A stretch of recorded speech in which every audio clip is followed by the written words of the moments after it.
नजरिया, किसी को देखकर उसके बारे में राय बनाना, ये नजरिया ही तो है। अपने दिमाग में अच्छा या बुरा साबित कर देना, ये नजरिया ही तो है। आज सोशल मीडिया का जमाना है। सोशल मीडिया में आज हमारे जो बिजनेस चल रहे हैं, हम सोशल मीडिया के माध्यम से खुद ही इसकी ऐड भी करते हैं, अपने बिजनेस को भी बढ़ाते हैं। लेकिन क्या होता है कि कई बार सोशल मीडिया पे कुछ लोगों का नज़रिया इतना गंदा होता है कि वो देखकर ये सोचते हैं कि हम अगर इनके फ्रेंड बन चुके हैं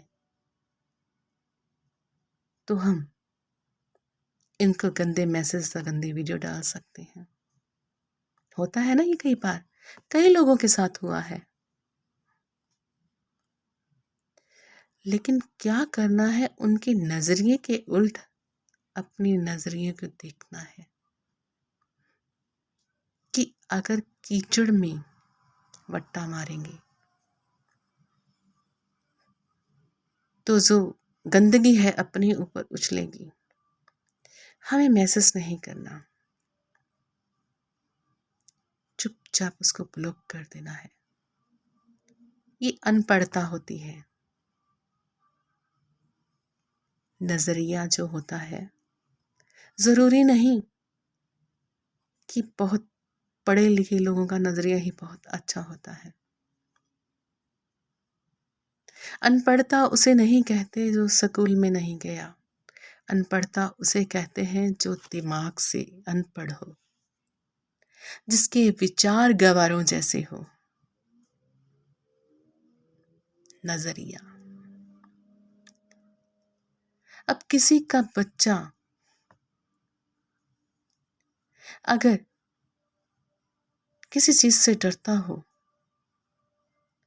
आजकल माँ बाप को होता है कि मेरा बच्चा हर एक एक्टिविटी में आगे जाए, हर बात में A+ हो। अगर A+ नहीं ला पाए तो बच्चे की पिटाई या उसको दुत्कारना, सभी के सामने उसकी बुराई करना। हमारे संस्कार तो ऐसे नहीं है, हम तो ऐसे नहीं हैं। तू तो हमारा बच्चा ही नहीं लगता। तेरे को तो लगता है हॉस्पिटल में चेंज कर दिया डॉक्टर ने। अरे भाई, ये नजरिया जो है, अगर इसे नहीं बदलोगे तो बच्चा हीन भावना में चला जाएगा, डिप्रेशन का शिकार हो जाएगा कि मेरे को मेरे घर के लोग ही हंसी का पात्र बना रहे हैं। दूसरे लोग भी सुनेंगे तो वो भी उसको दुत्कारेंगे। कई बार क्या होता है कि पिछले जन्मों के संस्कार जो होते हैं वो हमारी आत्मा के ऊपर पड़े होते हैं। अब जैसे कि किसी का बच्चा ऊंचाई से डरता है,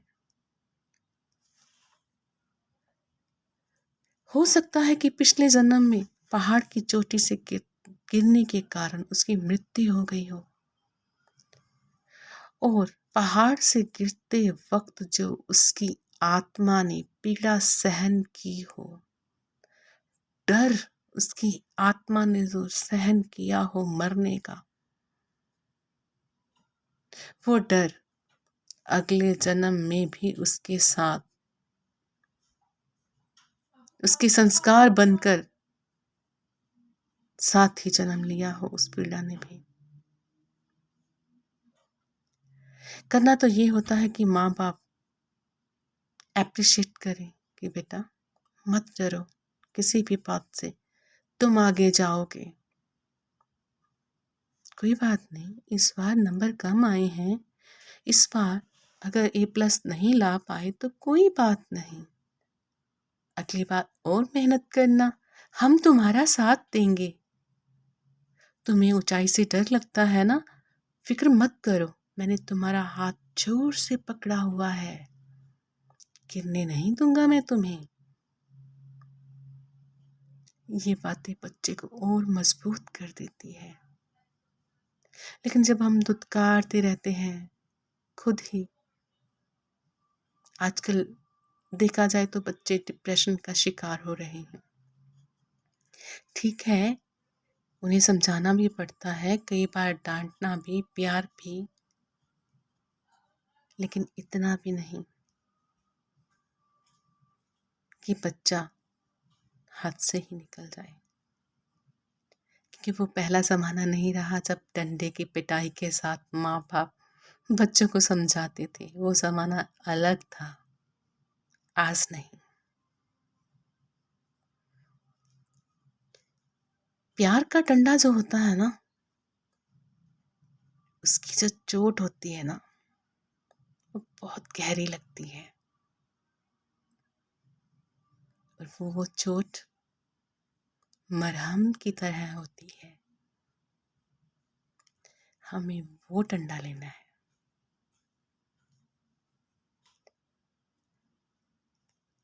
और ये जो संस्कार है,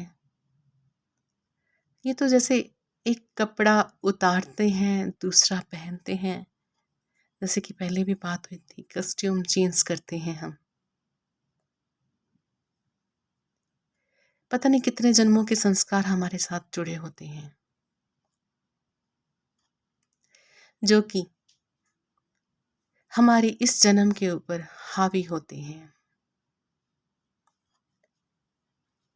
और एक ये जो हम किसी को देखकर उसके बारे में अपना नजरिया बना लेते हैं।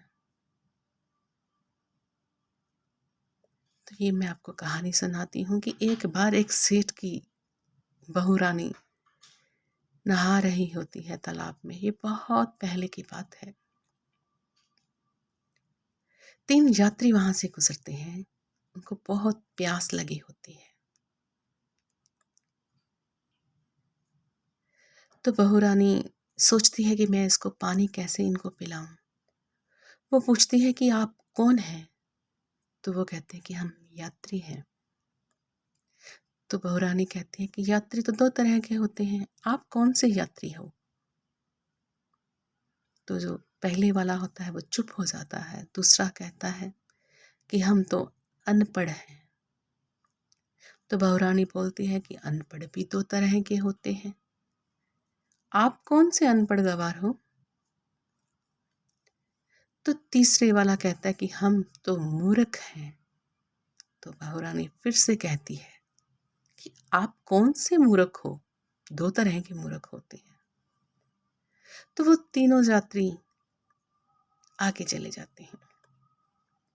बहू रानी जल्दी से कपड़े डालती है और उनको आवाज लगाती है और कहती है कि चलो मेरे साथ मेरे घर में, मैं आपको पानी पिलाती हूँ, खाना भी खिलाती हूँ। उधर जब बहू रानी यात्रियों के साथ घर में प्रवेश करने लगती है तो उसके जो ससुर जी होते हैं वो देख लेते हैं और सोचते हैं कि मेरा बेटा तो बाहर यात्रा पे गया हुआ है व्यापार करने के लिए, और मेरी बहू रानी देखो कैसे पराए मर्दों के साथ आ रही है। चरित्रहीन हो गई है मेरी बहू रानी। तो क्या होता है कि ससुर जी राजा जी के पास उसकी शिकायत लगा देते हैं। अब राजा के सिपाही आते हैं और कहते हैं कि बहू रानी को कि आपको राजा ने बुलाया है। तो बहू रानी पूछती है कि किस रिश्ते से मुझे बुलाया है उन्होंने।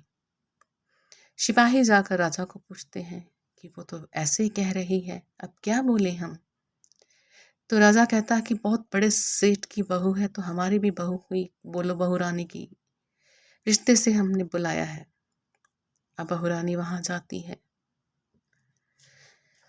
तो राजा कहते हैं कि तुम्हारे ससुर ने तुम्हारे ऊपर चित्रहीनता का दोष लगाया है।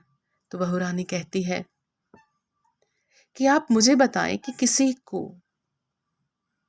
भूखे को खाना खिलाना या पानी पिलाना, दूर से आए हुए यात्रियों को, अतिथियों को, क्या ये गलत है?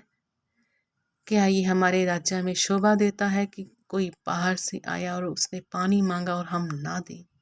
मैं नहा रही थी वहाँ पर तालाब में, तब उन्होंने मेरे से पानी मांगा तो मैंने उनको 3 सवाल कर दिए।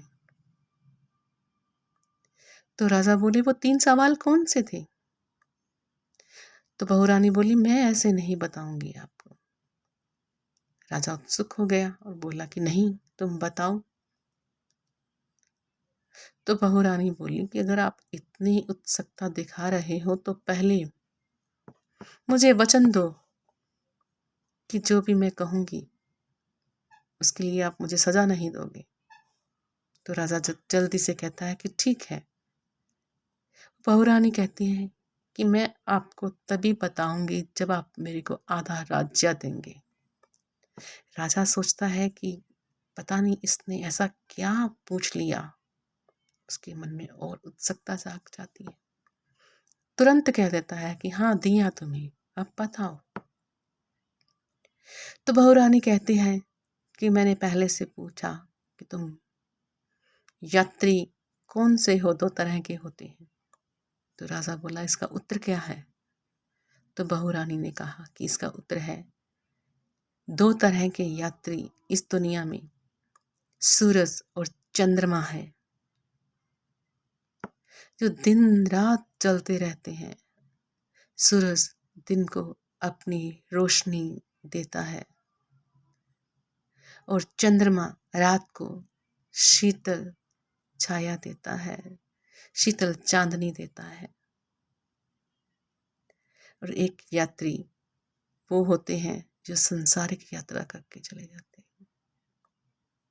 और दूसरा उत्तर ये था कि इस दुनिया में अनपढ़ गंवार वही है जो दूसरों की पालना बिना किसी लोभ लालच के, बिना किसी कारण करते हैं। तो वो है जल और अन्न। ये ज्ञानी को भी उतना ही पालन देते हैं और अज्ञानी को भी उतना ही पालन देते हैं, किसी को भेदभाव नहीं करते। और तीसरा है मूर्ख।